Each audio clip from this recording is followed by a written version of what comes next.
Yeah, I met Kim in the Kalahari Desert, so I know some of her story. But what I didn't know was the story that came after. We ran in 2019, and the years since has been transformational for Kim.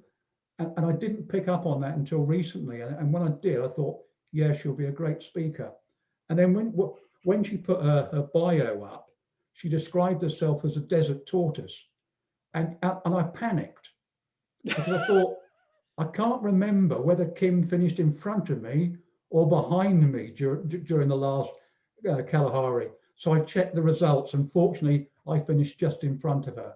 But I do remember we spent quite a lot of time together coming into camp at the end of days, because she'd catch me up as I sort of slowed down, because she just bossed it. She had an absolute ball. Everyone's talked about enjoying things, and I think she enjoyed it more than anything. So over to you, Kim. Okay. Good morning. I apologize for the screen setup here. I'm going to be going back and forth. I'm just not that great at these things.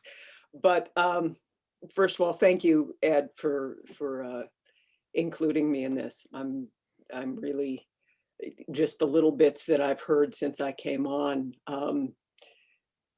It's really nice to hear all of these other stories. And once again, it reminds me that, you know, I am not alone. I am not a freak, in spite of what some people think, including myself. And, you know, there are so many people that could do more, and they just don't believe it themselves. So what I want to do is kind of walk you through how I got started doing all of this stuff, and how it's kind of transformed my life over the last 15, 20 years, and then kind of roll into what's happened in the last year. Let me see if I can get this thing up and running. Open Sesame. Oh, it's saying it doesn't want me to share. All right. Hold on, let me just make you a co-host, and you should be able to do it. Let's try that. Okay. Right, give it a bash again. All right. Okay. Share screen. No, it's saying it still doesn't like it. That's good. Sorry, folks. Sorry about that. I mean, we have. All right. Well, you know, we we just won't worry about it. We can do this any other way. So we'll skip the screen sharing business. So a couple of the sort of biographical background things. I didn't want to do I was born in Montana and, you know, whatever. A couple of things to know. When I was a kid, I was a gymnast, and I was really active. I loved moving around in my body. Things felt great.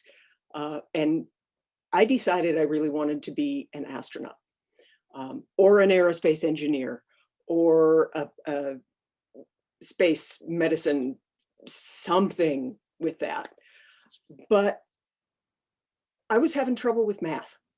And in 9th grade, I had a math teacher literally tell me that I wasn't smart enough to do math.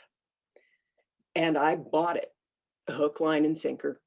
And that sent me off on, shall we say, a 20+ year diversion into theater, film, television, entertainment industry.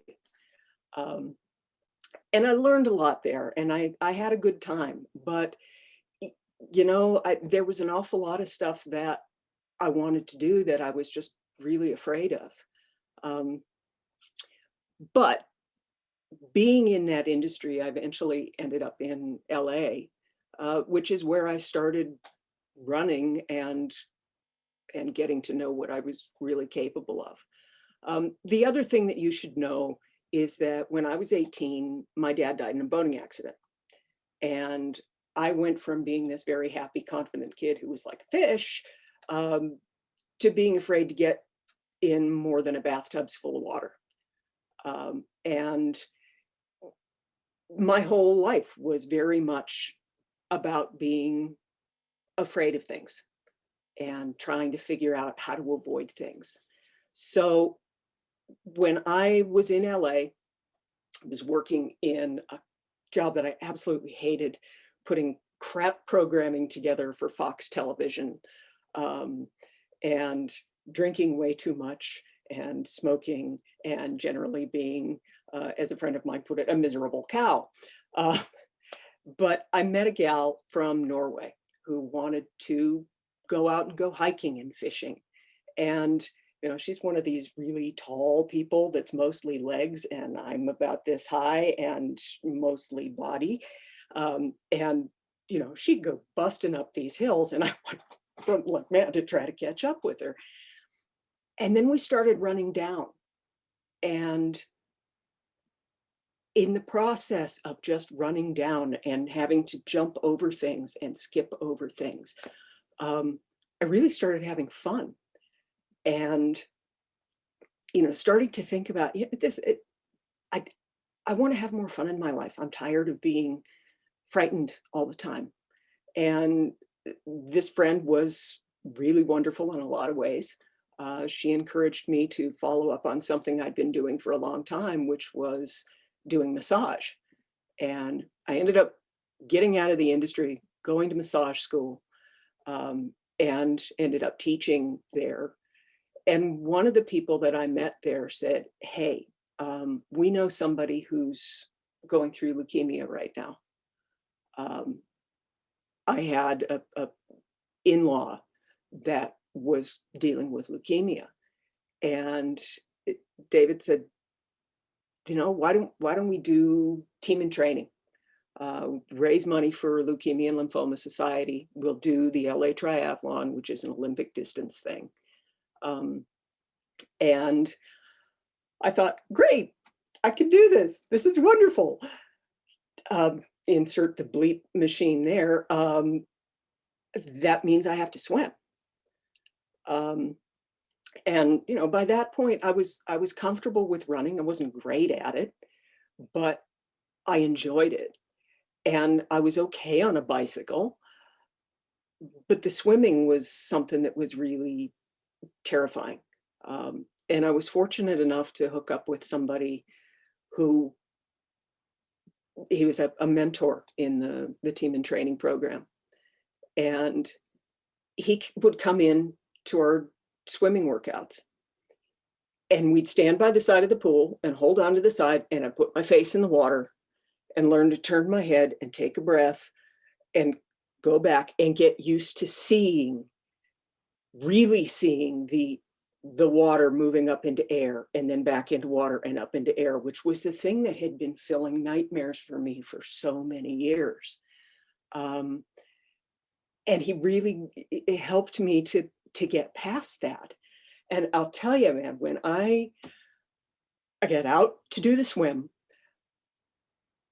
it's a wave start, it's Los Angeles, so there's a ton of people. Get out there, I get through the surf, I'm doing my bit, I'm coming around the third buoy, and the wave behind us was made up of a bunch of really young guys, and the front runner, or one of the front runners, literally crawled over me. I felt hand in my back, hand on my shoulder. I got shoved underwater. He's going over the top of me, and I pop. I'm like, holy shit, what am I going to do? But I'd been practicing and learning how to control my mind. And I got back down to it.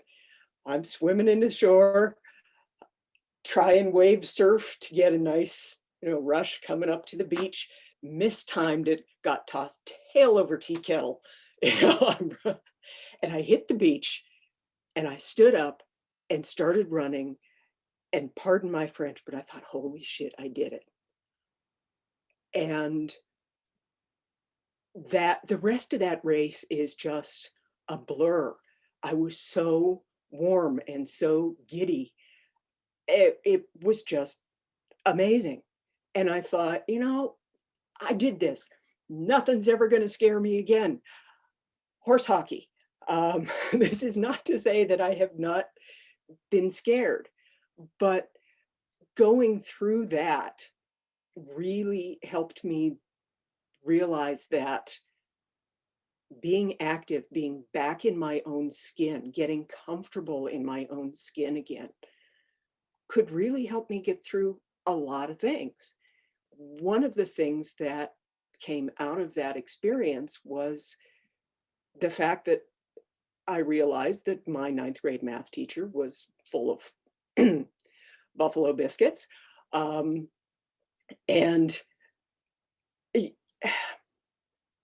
I went back to school. I started with a baby math class. I learned addition and subtraction and all of that stuff over again, and learned all of the rules, and finally realized that it wasn't that I was dumb, it was that I didn't know the order of operations. And if that teacher had taken the time to figure out what the problem was, you know, I could have done something. So, you know, I'm doing that, working at the massage school, and I'm starting to run more. And I wanted to start pushing myself more. I ended up doing my first marathon was doing laps on one of my training areas. You know, it was a steep hike uphill and run downhill. And it's a marathon, I'm never going to be able to do a marathon. Well, all of a sudden I could do a marathon. And that just kept building. You know, eventually I was having trouble with the hip. I've had problems with the darn thing since 1986. And I had surgery on it, moved back to Montana where I grew up. And there's no reason for me to go back to LA. I'm going to stay here. And within a year, I decided to go back to school. I went back to school, and at the age of 43, kept running, thought, you know, I really need to do something neat when I graduate, because this is a big deal. And fortunately, at the time, I had been working for some wonderful folks that run a place called Mystery Ranch, which is a backpack company. I had worked for them in their previous life before I ever moved to LA. And I was talking to them about, you know, I've heard about these things called stage races, and this one called the Gobi March that I really wanted to do. There was something about going a long way in the desert and going to a different country that was fascinating. And I thought for sure they'd say, yeah, well, you know, here's maybe $100, happy. And they didn't. They took my enthusiasm and saw what I wanted to do and why, and sponsored me. And I'm thinking, okay, I can do this. Holy crap, somebody else has footed the bill here. And I started piling a lot of pressure on myself. I decided I needed to raise funds for something else in order to justify this expense. And the whole thing became about doing it for everybody else but myself. You know, I trained. I did a standard periodization training program, which I had used in training for an Ironman years ago. And I thought that would do it. And, you know, I packed up my bags. I got on the plane by myself. I flew to a country where I didn't speak the language. I didn't know anybody. I'm going to spend a couple of weeks in the desert with a bunch of people I don't know, you know, doing things absolutely nuts. And in the process of figuring out how I was going to tackle this through the lens of doing it for other people, I had this idea that I might actually be able to win my age group. And we get out in the desert. I'm marching around looking at all of these things and all of these people and saying, this is marvelous. This is where I need to be. And then we started the race. And within a couple of minutes, I was in dead last place. And right behind me was the guy on a horse who was the sweeper. And it completely freaked me out. You know, I decided that I better pick up the pace. Because, you know, I thought I was a fast walker. I knew everybody else was just scurrying away from me, walking, and here I am plodding with an incredibly heavy pack. So I broke with my plan. I had planned to walk the first couple of days until my pack became a little bit lighter. And I didn't. I took off trying to run, and I had not spent enough time training running with pack. My hip flared up. My other knee followed suit.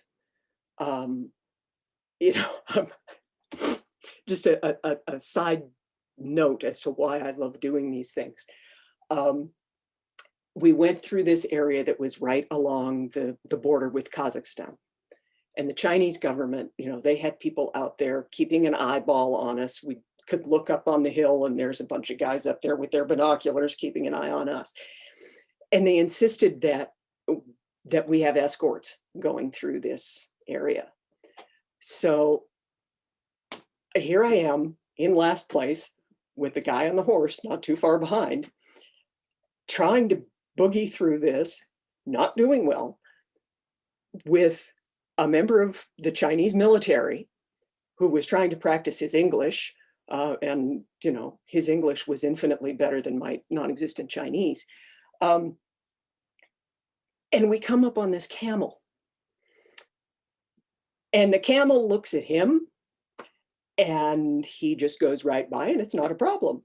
And I come up to the camel and the camel took one look at me, and all I can figure is that it must have seen its reflection in my sunglasses and it came after me. And the escort guy turns around, he grabs my trekking pole, he starts hacking away at this camel, chucking rocks at it, chased it over to the river. I'm like, nobody is ever going to believe this. I am out in the middle of nowhere in China. I have just been saved from a rampaging camel by a member of the Chinese military. I mean, you could not make movies about this. And yet, that experience, as amazing as it was, it didn't get far enough into my head because I was so worried about being last that by the time I got to the last checkpoint, I lost it. You know, I just lost it. I lay down, I started crying, and I quit. And that was the most embarrassing, terrifying situation. You know, all these people, I thought, I'm disappointing all of these people. And it didn't really occur to me that I was disappointing myself. But at the same time, I knew I didn't want to just give up and go back to the hotel and fly home. It's like, I'm here. I want to see what this is about. Maybe I can actually learn something and try this again. So I stuck around as a volunteer, which was the best damned experience.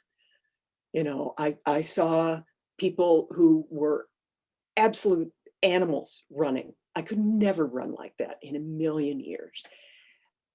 There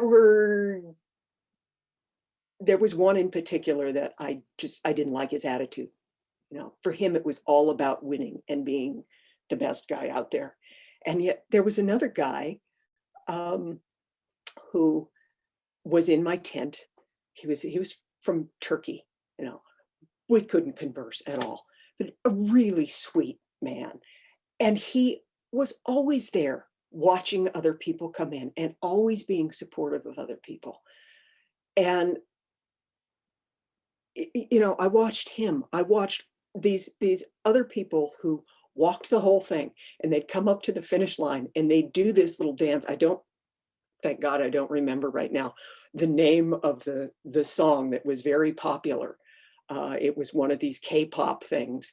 and they'd come up and do their little dance at the end of the finish line. I thought, this is just hysterical. You know, I love these people. And I got on Facebook because of that event. I ended up staying in touch with that one gentleman. And he went on later that year to do Kalahari. And he told me about it. And I saw his photographs and I thought, oh my God, I got to do that. That looks absolutely perfect. And it took me 6.5 years to get everything put together to be able to do it. You know, these things are not cheap, especially when you're flying halfway around the world. And, you know, it was an investment in myself by that point. I had been in touch with Nadia ever since that first introduction. It's like, how long did it take, Nadia? 6.5 years. But, you know, when I decided to do Kalahari, by then I had been learning more about the body. I went on and got a master's in exercise physiology. I had learned to become more comfortable in my own skin and learned about, as the cliche is, doing it for the journey, not for the result. So I designed my own training program. And instead of trying to be fast, I settled into run, walk, run, walk, run, walk, run, walk, gradually built up the amount that I carried. The longest I ever did in training was 50K with a fully loaded pack that I thought, oh, this is just a little bit over what my pack weight's going to be. No, it turned out to be exactly what my pack weight was when I started. But the thing that happened was that I planned to be last. And I was okay with planning to be last. I knew by that point that this was the kind of event where they weren't going to yank me off that course unless there was an incredibly strong reason to do that. You know, they knew I was planning to be slow. And thank you guys for being that way. You know, I showed up over there planning to do some research, which was an absolute disaster in some ways, but you know, that's a different story. But right off the bat, you know, I knew that I had landed in the right place at the right time. Yeah, there's this picture that Herman took from the start line, and I'm walking along, and there's Ed, and we're starting. It's me and, pardon me, but a bunch of other old coots, and you know, we're just chugging along, and it was marvelous. You know, the first day you're going past giraffes. The first day we get to the water crossing, I'm going to follow the rules. I'm going to take my shoes off so I keep my feet dry. I'm going to walk along this path. I'm 3 steps in, my feet went out from under me. I'm flat on my back in the water. I look like a damn turtle upside down. And it wasn't embarrassing. It was fun. It was part of the experience. And that set the tone for that whole stinking race. You know, I did what I planned to do. I made sure that I ate and drank on a regular basis. I changed my socks at least every other checkpoint. You know, I had my little gaiters on, so I kept the worst of the crap out of my shoes. Yeah, there were times when I thought, yeah, I could go a little faster. Oh, you just run the downhills, you know, no problem. But having utterly failed to follow my plan once before, I just wasn't going to do that. and you know, there are things that pop into mind. Death Valley, which is just, you know, I pulled into the checkpoint at the bottom of that canyon, and here's Eve and Ayub, and people are thinking we should go through this together. It's late in the day. It is hotter than Hades in that canyon. Eve had been dehydrated and having a hard time, and okay, the three of us are going to go. Ayub took the lead. Eve was in the middle. I was at the back. I thought I was going to drive them crazy because every 10 minutes when my little alarm went off, I'd yell out, drink, and we'd all drink. And we just kept chugging through. You know, I thought for sure Eve was going to drop out because he was so tired and so hot. And he wanted to rest. So we found a tree where he could rest in the shade. And I said, I'm going to go to camp. I will send somebody back to check on you. Next thing I know, here comes Eve chugging into camp. You know, it was mind-boggling to see. And everywhere around me, there are people going through big or little experiences.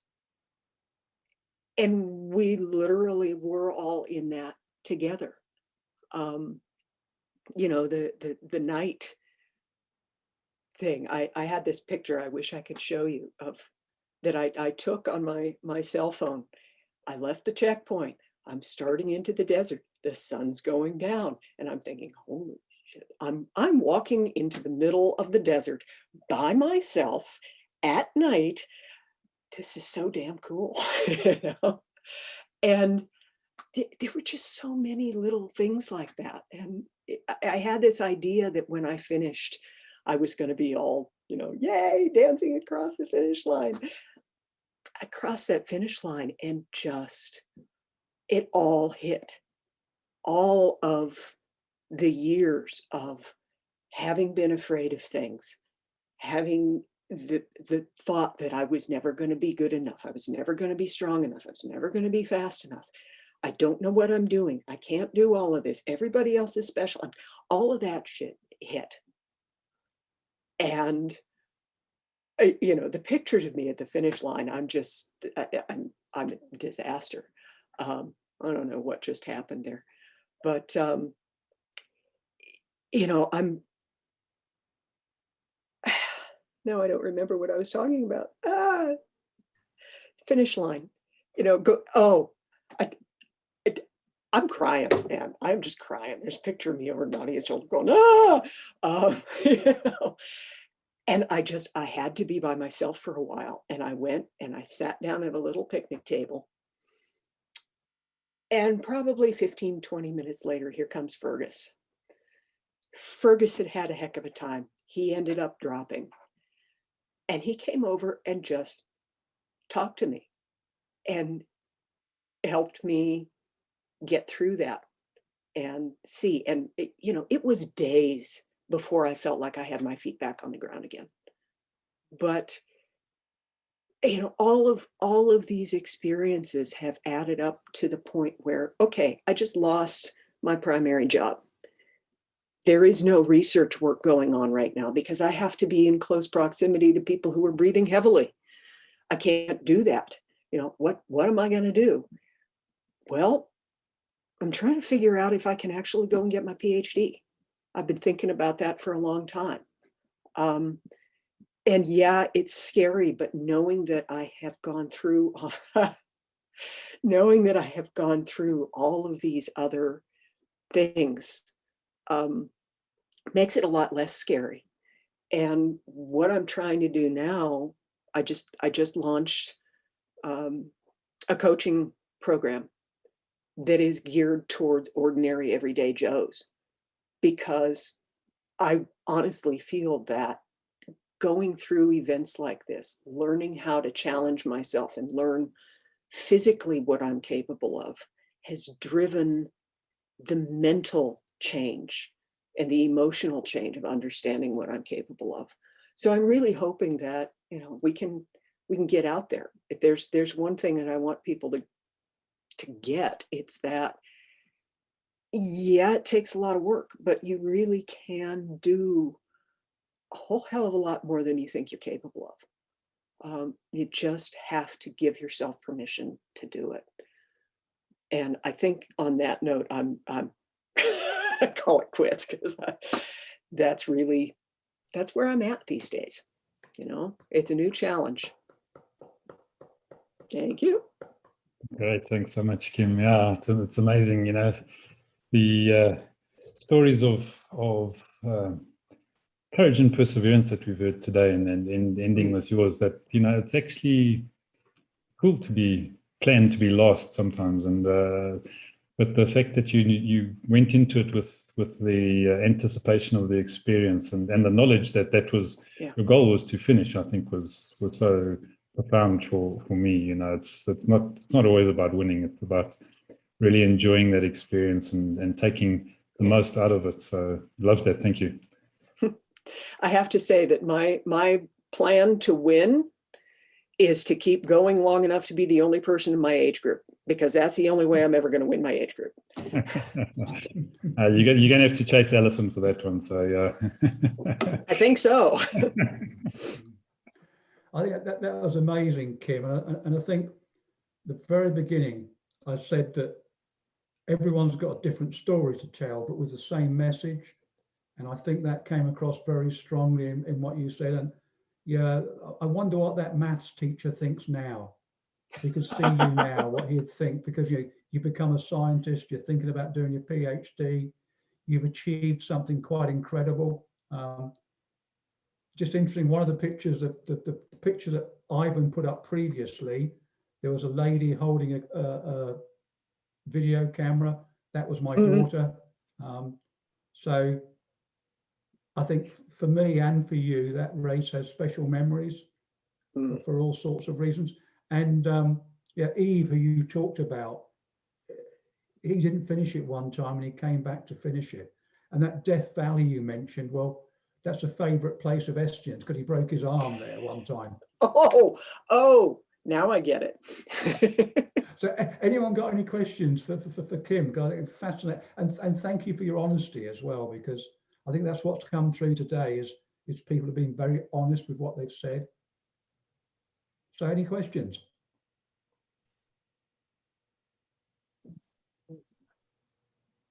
Yeah, Trevor, yes. You muted, Trev.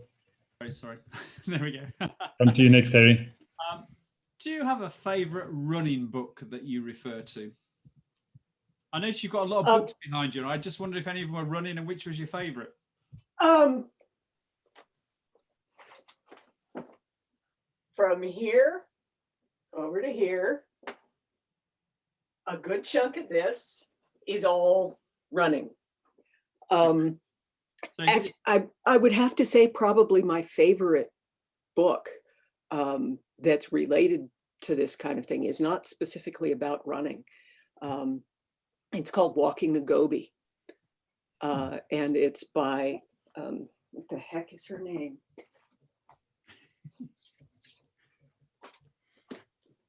Right here, Helen Thayer. Walking the Gobi, Helen Thayer, I don't know if she's still going or not. I've tried to reach her a couple of times and haven't been able to, but she's a woman who she's a Kiwi. For her 50th birthday,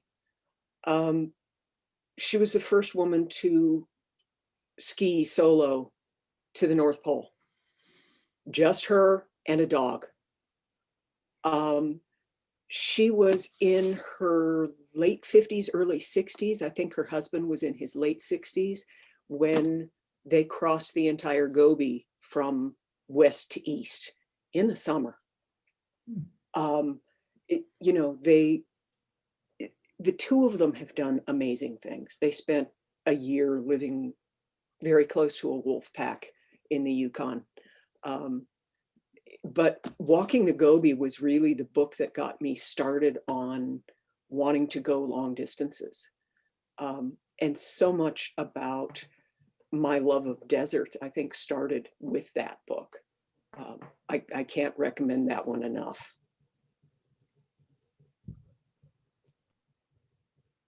Thanks. So I want you to just put that book title and author into the chat if you don't mind, if you can. You bet. Right, Harry, you wanted to make a comment, ask a question? Yeah, just Kim, I just wanted to say, you know, how sincere you came across. And I was glued to every one of your words, really very inspiring. And Thank to you. compliment you on how you put your life together. Okay, I'll take that. Thank you. My life is definitely not boring. I will give you that. Well done. No, very That, good. yeah. Thank you. Lee, I think you wanted to add something. So thank you, Kim. I think what struck me was this journey that was almost that there was a processing of things that was happening in you through the Kalahari that almost was a subconscious processing, that the walking and the journey there sort of was unraveling and sorting its way through you. That's how it came across to me. And that awareness happened for you as you crossed that finish line, is how much had actually been surfaced and worked through.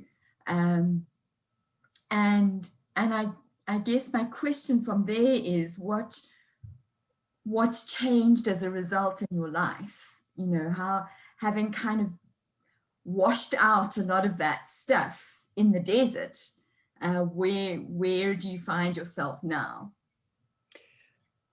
I really think the biggest area where that has shown up is the fact that, like I said, I am not in my regular job anymore. When I was trying to set up research, a lot of stuff going, and when the pandemic hit, I was trying to set up some work in Dallas with Dallas Fire Department to look at how COVID was likely going to affect their ability to do their job, even after they supposedly healed and come back. And all of that fell apart. We just couldn't do anything. And I sat down with my bosses in August and agreed that, there's no way this is going to keep going. They're throwing money at something that isn't going to go anywhere. And fortunately, they were willing to let me go back to sewing packs for a while, which is great, except that physically I can't sit in the same place for that long anymore. Even if I get up every hour and do a little something, my back is going, my hips are going, my shoulders are shot. I keep saying I'm old enough to know better and still too young to care. And that's really where I'm at with my body. The hip's going to get replaced one of these days. But sorry, to get back to this, I took on a teaching job in January on short notice, and it's wonderful once I got through all of the first month of figuring out how to run software programs and deal with students remotely and all of that. But I put so much into that I couldn't maintain the sewing anymore. And so a while back, we had a mutual decision to just call it quits. So my income just got slashed quite a bit. And I think before I had done Kalahari and things like this, as my dog knocks me around in circles, I would have been panicked. I would have scrambled to be taking the very first job I could.